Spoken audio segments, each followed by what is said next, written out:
The top 10 holy shiza moments in recent UFC history. Let's take a look and see whether or not I agree. Marab versus Yan. This was definitely one of those things where it's very surprising considering how big of a favorite Peter Yan was going into this fight. And I think this is kind of Marab's coming out party. Not like that. Booker versus Poirier, absolute war. Yes, this fight was an absolute war. Probably top 10 greatest fight of all time. However, that wasn't that surprising. Both these fighters are notoriously known for being extremely entertaining. Alex Pereira knocking out Ankalaev in the rematch, it's not just the fact that he knocked out Ankalaev, it's the fact he did it in less than 2 minutes, is the fact that made me go, oh my goodness. I could not believe that he was actually able to do it that quickly. I thought if Alex was going to do it, he would have caught Ankalaev within an exchange that could have knocked him out. I didn't think it was going to be like this, though.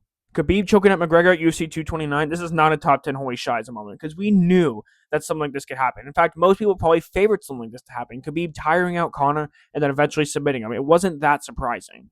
Pereira knocking out Izzy in the 5th round in a fight he was losing, that was kind of like a holy shiza moment because it all started from a checked leg kick and then eventually just spiraled into a big right hand and a left hook landed on Izzy. Now, some people might say it's an early stoppage, but I wouldn't say so personally. Volkanovski surviving Ortega's guillotine. Yeah, this was genuinely crazy. Not only that, but the fact he went on to survive a triangle choke after the fact that was also just locked in.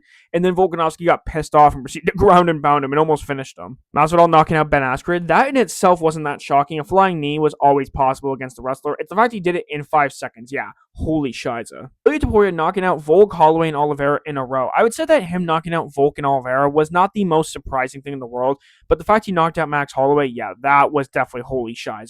Holloway knocking out Gaethje at UFC 300, yeah, especially with like 1 second left on the clock. Yeah, I did not expect that at all. Number 1, Leon Edwards head kicking Usman after he dominated the fight. Yeah, my jaw was like this, and not in a you-know-what kind of way. Now, I would take this one out here personally and probably replace it with Michael Chandler's front kick over Tony Ferguson. That was an oh my goodness type of moment.